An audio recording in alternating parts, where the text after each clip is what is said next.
Hola, amantes de la historia andina, soy Cacique Tupayachi y en este podcast encontrarás cada semana una historia sobre personajes, hechos y lugares del mundo andino. Jamuichi, vengan.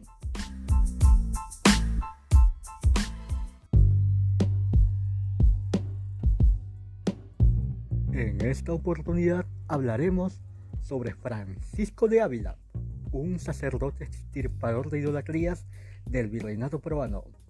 Comencemos.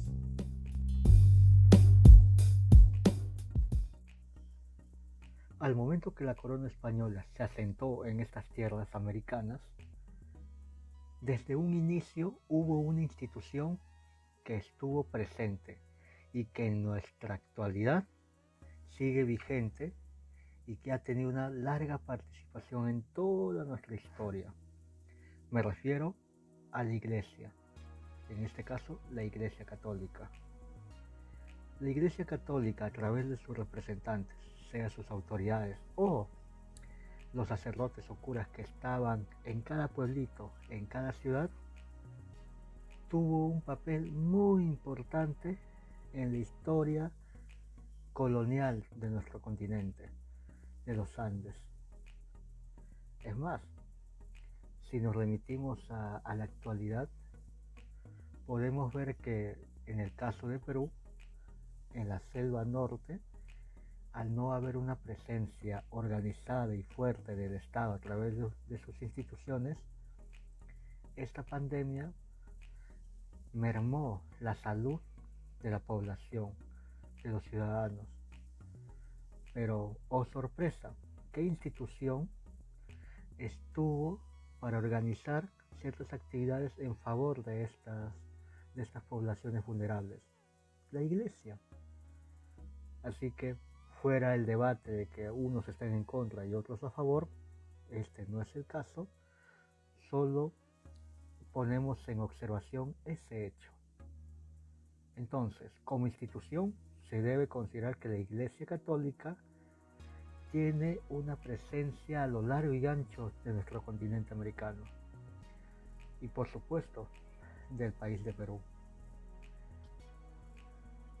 Si nosotros viajamos a cualquier pueblo, a una ciudad, sea en la selva, sea en los Andes, en la sierra o en la costa, veremos que siempre habrá una iglesia, y en esta iglesia el cura o sacerdote que la administra.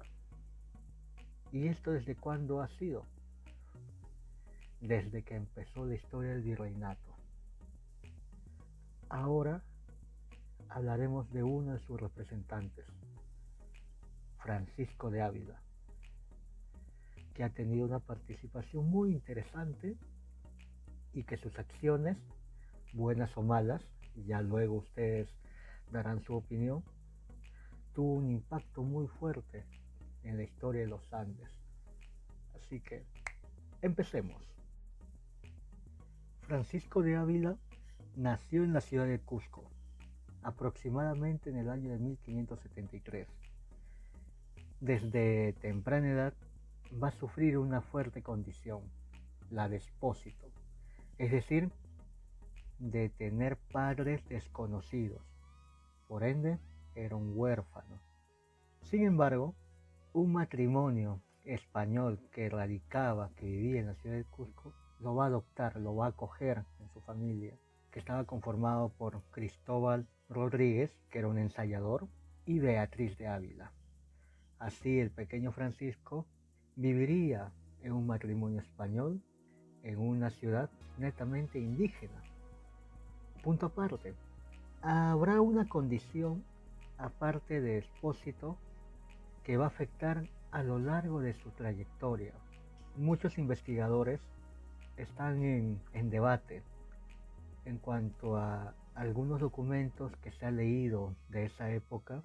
Refieren que Ávila físicamente podría no haber tenido la apariencia de un español y más bien podría haber tenido el rasgo físico de un mestizo. En otras palabras, que posiblemente Ávila descendiera de un español y una mujer indígena. Esto queda en los supuestos, pero esta situación nada clara de su origen va a afectar a lo largo de su trayectoria, que veremos más adelante. Ávila crecería en el ambiente de una familia española, con sus costumbres, sus hábitos.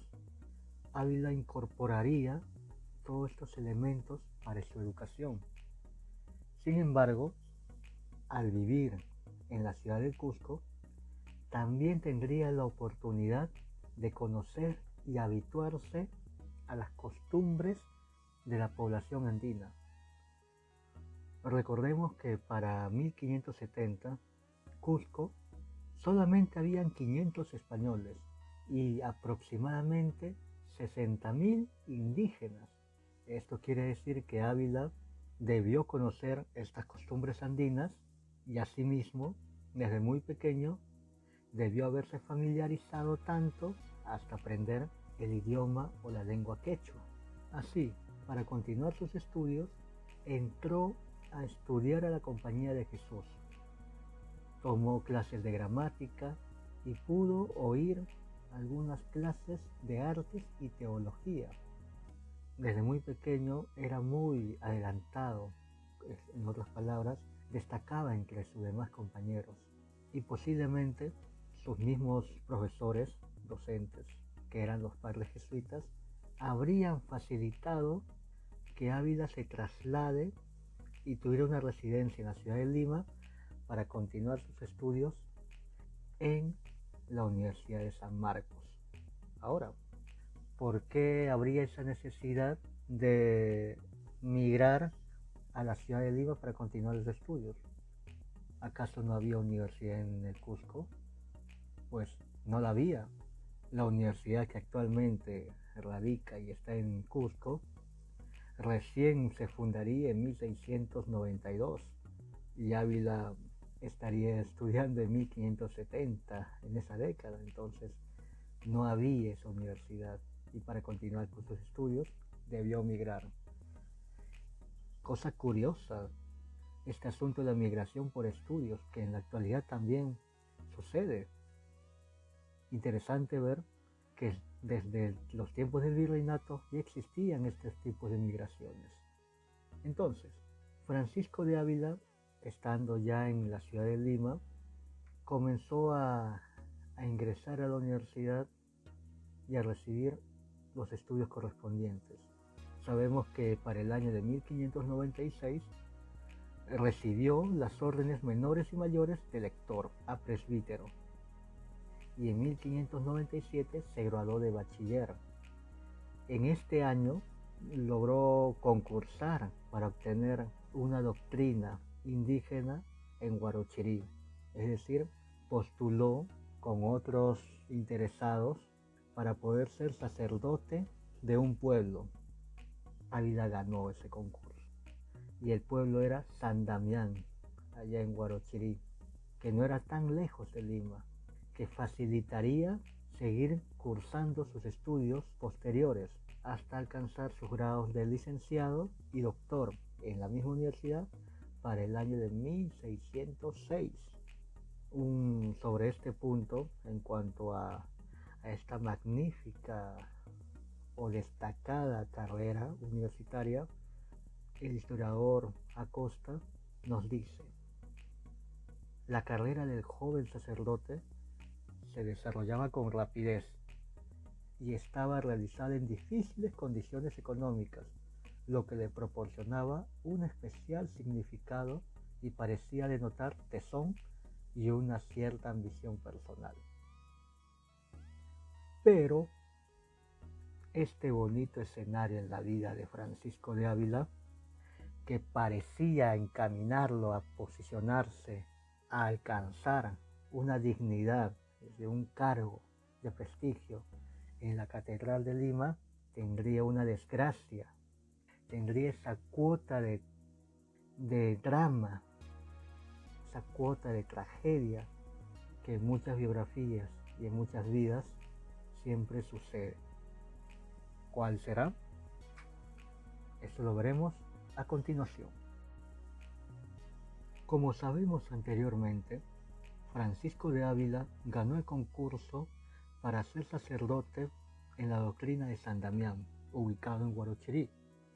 Una vez ganado este concurso, viajó para cumplir sus funciones de sacerdote, que consistían en la administración de los santos sacramentos, que eran bautizos, matrimonios, defunciones, entre otros.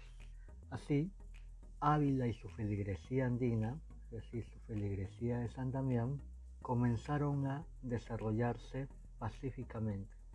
Como a todo sacerdote, ellos recibían un sínodo, es decir, un salario por administrar los santos sacramentos, por ejercer este cargo. Y además recibían una especie de tributos por parte de la población andina, que puede consistirse en alimentos, en animales, en granos, etc.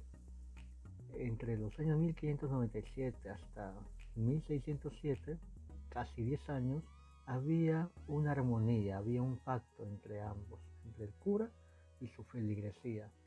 Pero para 1607, ¡pruf!, hubo una ruptura.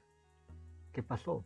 La feligresía indígena, liderados por sus caciques y sus principales, que eran sus autoridades, comenzaron a denunciar a Francisco de Ávila, su sacerdote, con más de 100 denuncias que consistían desde lo económico, su comportamiento social y hasta sexual. En cuanto a las denuncias de tipo económico, ellos se quejaban que los hacía trabajar en amasijo de pan, en crianza de cerdos, en granjerías de carbón, en producción de tejidos, y que aparte de todas estas labores destinaba a unos cuantos para que de San Damián lo trasladen a Lima para que se venda. Y todo eso, en muchas de las ocasiones, no se les retribuía con un pago. Asimismo, en cuanto a las denuncias de comportamiento social, ellos se quejaban del trato violento que tenía su cura contra los caciques, contra sus principales y contra los del común.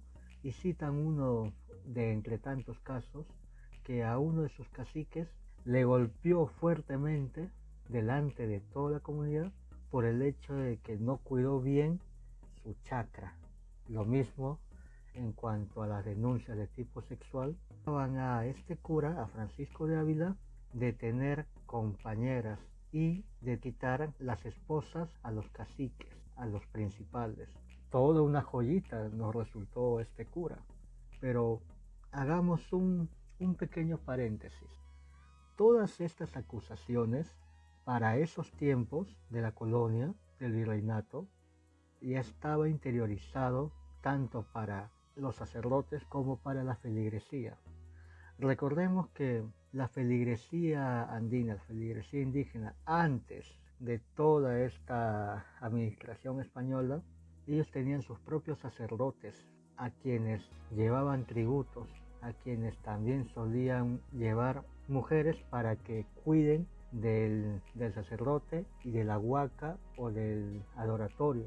Entonces, si los sacerdotes españoles comenzaron a desplazar y eliminar a los sacerdotes andinos, ellos, los españoles, comenzaron a tomar estas prácticas. Así que la comunidad indígena, la comunidad andina, comenzó a destinar los tributos, pero algo fue lo que generó este asunto del cual se organizaran toda esta población para denunciar a su cura.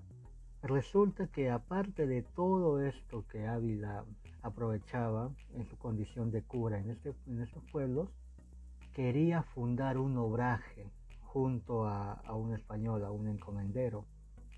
Recordamos que un obraje era el lugar donde se confeccionaba o se producía tejidos, ropas, y eso, si se funda un obraje, ¿qué va a requerir? Fuerza laboral. Es decir, los pueblos que están alrededor de este obraje van a tener que destinar una cantidad de andinos para trabajar ahí. Y esto a las comunidades, a los pueblos, no les resultaba nada beneficioso, pues les iba a afectar enormemente porque les iban a quitar una parte importante de la población en el cual tendrían que usar esa fuerza laboral para poder trabajar y obtener sus tributos y su propia sobrevivencia. Entonces, este asunto del obraje ha sido el quiebre por el cual la población indígena dijo no. Para ello, cuando hicieron estas denuncias, a Ávila lo llamaron desde el arzobispado de Lima. Y una vez que Ávila fue al arzobispado de Lima, lo encarcelaron en la prisión eclesiástica. Ojo, este juicio se hizo bajo el fuero eclesiástico, que hasta la actualidad sigue habiendo este tipo de casos, ¿no? El fuero eclesiástico no se mezcla con lo civil, como también el fuero castrense o militar. Desde ese entonces todavía nos quedan estas herencias. Retomando el tema, Ávila, ya en prisión, redactaba varias solicitudes a las autoridades eclesiásticas, y entre esas solicitudes él quería que él esté presente a la hora de que se haga esta investigación de sus acusadores allá en San Damián. Y lo otro, solicitaba que la persona que haga estas averiguaciones sea Baltasar de Padilla, que era un racionero en la Catedral de Lima. Pero ¿por qué solicitaría que este tal Baltasar fuera el encargado? Posiblemente porque le convenía y era conocido suyo. Entonces, para el verano de 1608, 3 sujetos viajaron a San Damián antes de la llegada de Baltasar de Padilla a hacer estas averiguaciones, que eran el español Juan de Sangüesa, el padre Andrés de Terrazas, que era doctrinero de otro pueblo allá en Guarachirí, llamado Chorrillos, y el indígena o andino don Cristóbal Choquecasa. Los 3 tenían una misión: ubicar a los acusadores y exigir que se retracten de sus acusaciones. Los caciques principales se retractaron porque llegaron a un acuerdo. ¿Y cuál fue ese acuerdo? Que no se instale ese obraje. Entonces Ávila y sus camaradas, por decirlo, y de la otra parte los caciques principales y todo el pueblo de San Damián llegaron al pacto, es decir, no obraje, por ende nos retractamos de nuestras denuncias ante la llegada de este Baltasar de Padilla.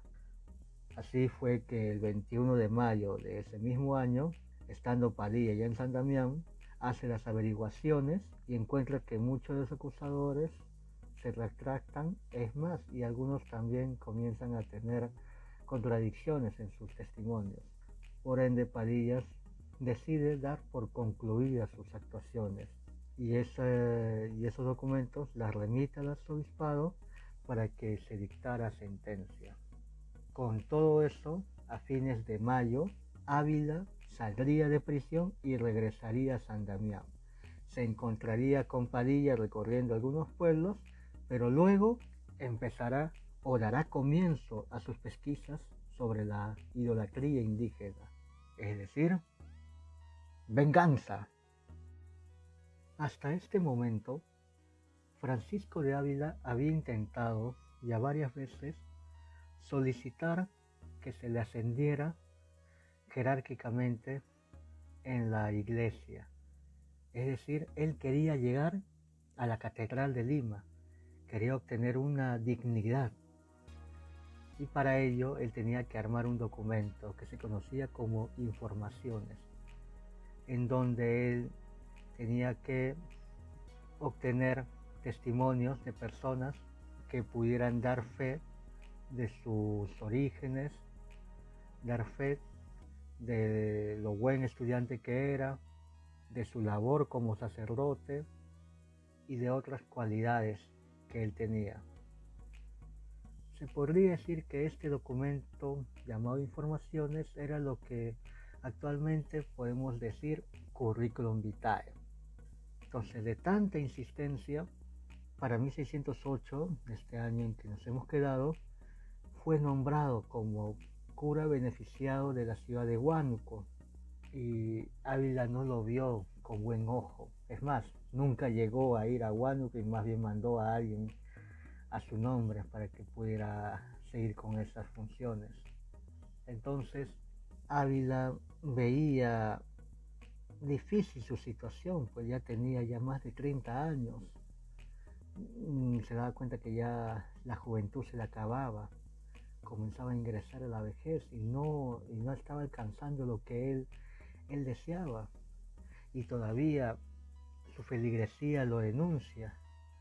Aunque llegó a un pacto todo, él no se iba a quedar así tranquilo. Él tenía que buscar otra posibilidad para alcanzar un éxito en su carrera eclesiástica, pues esa denuncia fue el asunto del chisme ahí en la ciudad de Lima.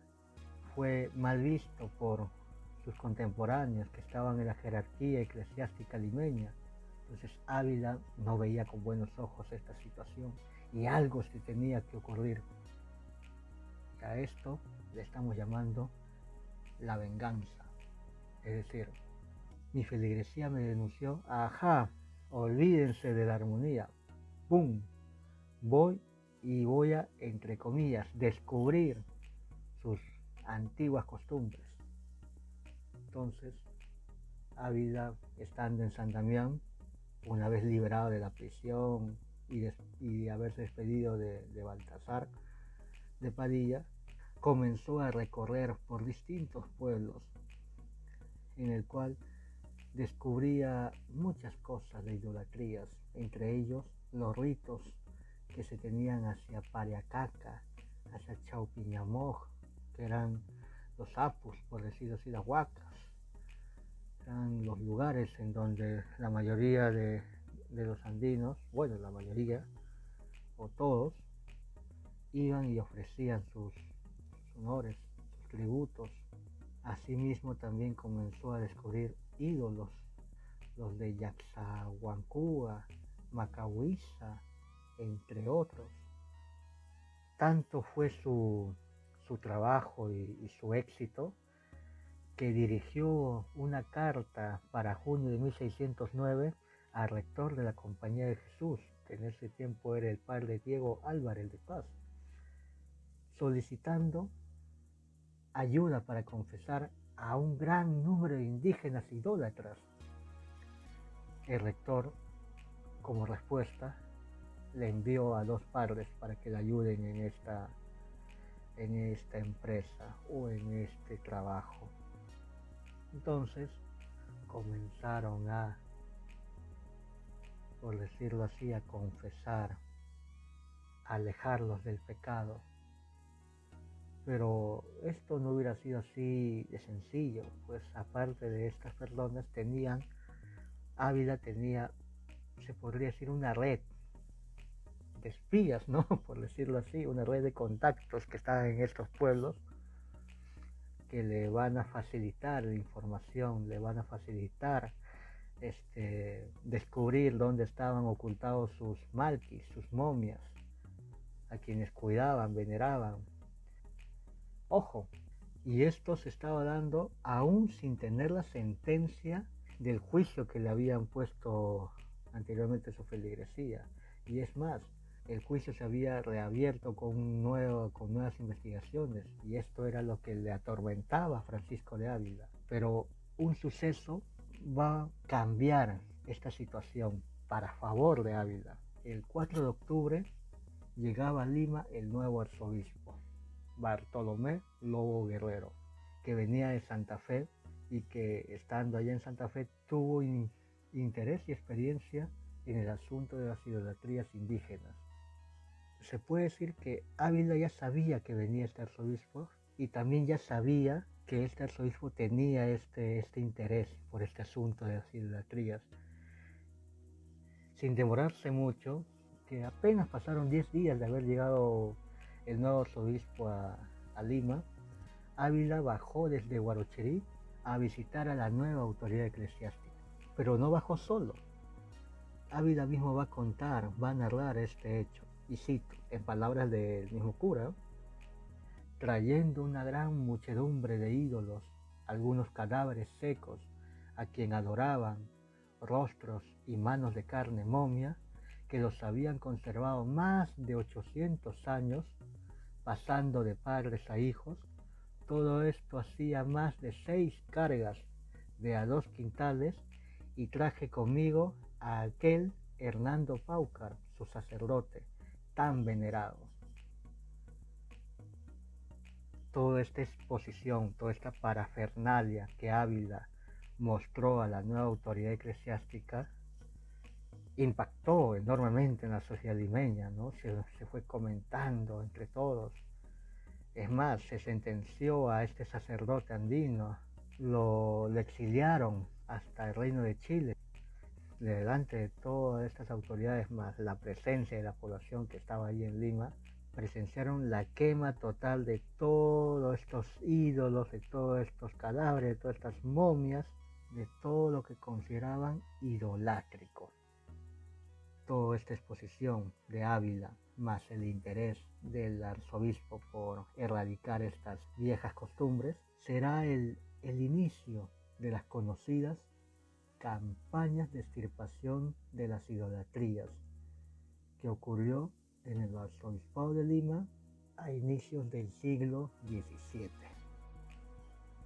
Para iniciar las conocidas campañas de extirpación de idolatrías, era necesario nombrar a un equipo que tendría la misión de ejecutarlas, y serían conocidos como los visitadores de idolatrías o los extirpadores de idolatrías. Así, Francisco de Ávila fue nombrado juez visitador de idolatrías a principios del año de 1610. Entre 1610 a 1611 visitó 5 doctrinas de Huarochirí. Para 1612 pasó a Yauyos y en 1613 ya estaba en Jauja, y en este lugar tendría un encuentro con Felipe Guamán Poma de Ayala, que curiosamente en el primer podcast que hicimos sobre este cronista andino habrá un pasaje muy interesante que tendría sobre Francisco de Ávila. Luego de haber terminado sus campañas, de haber terminado su labor, Ávila dijo que fue exitoso. Declaró haber visitado 35.000 indígenas.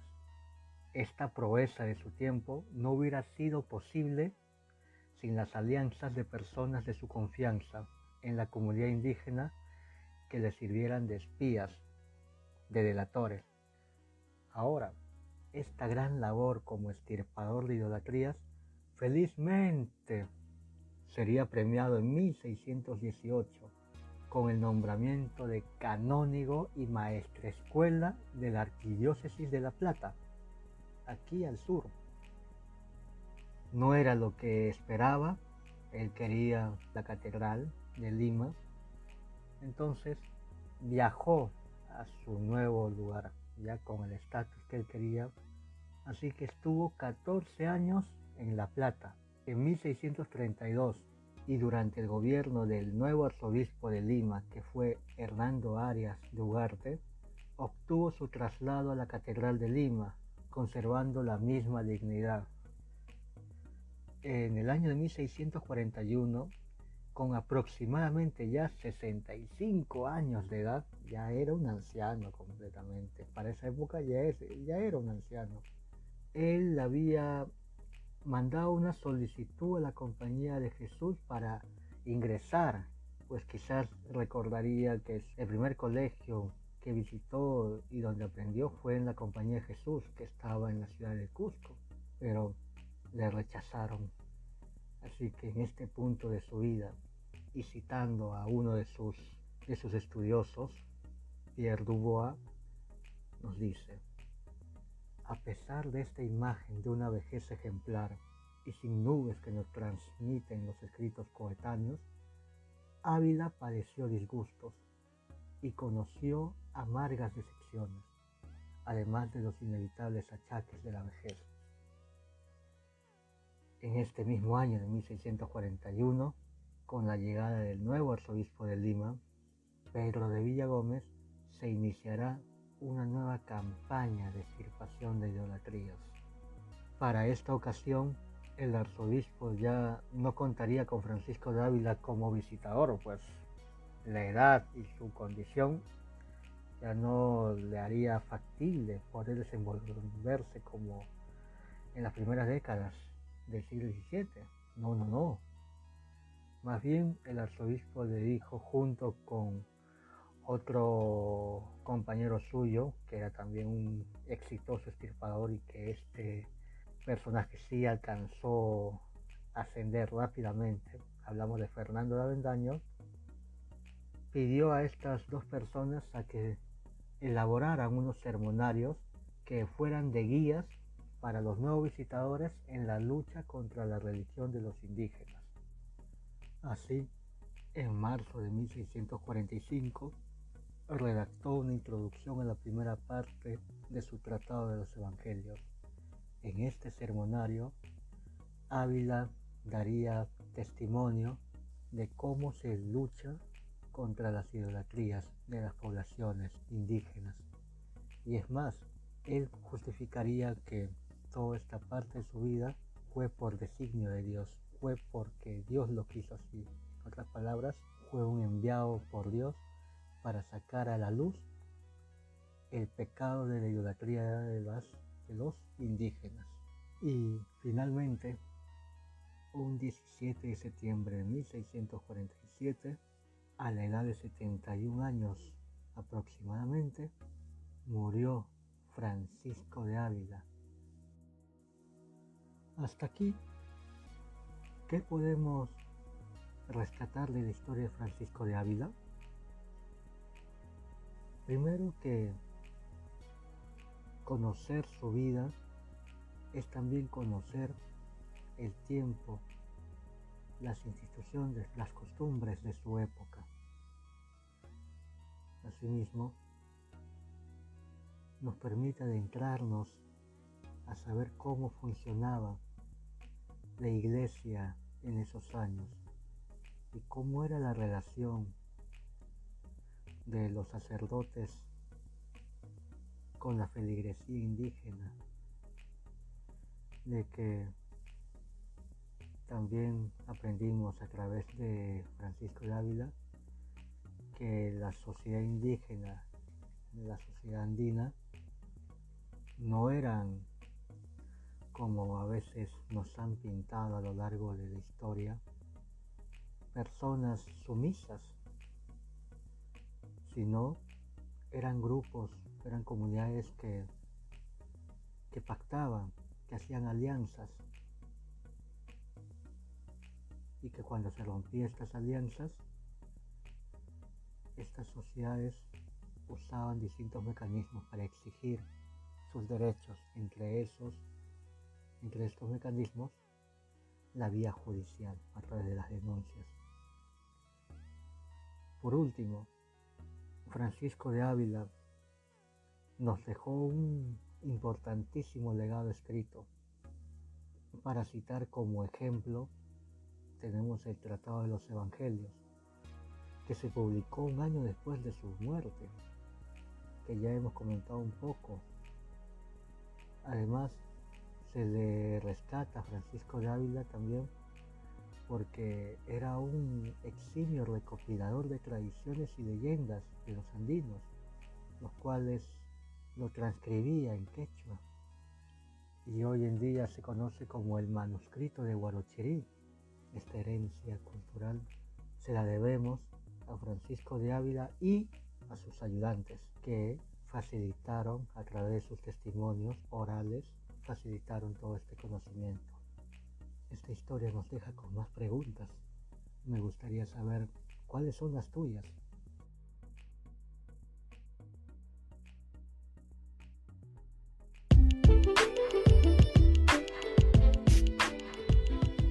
Si te gustó esta historia, apóyanos compartiendo con más personas que les pueda gustar nuestro contenido.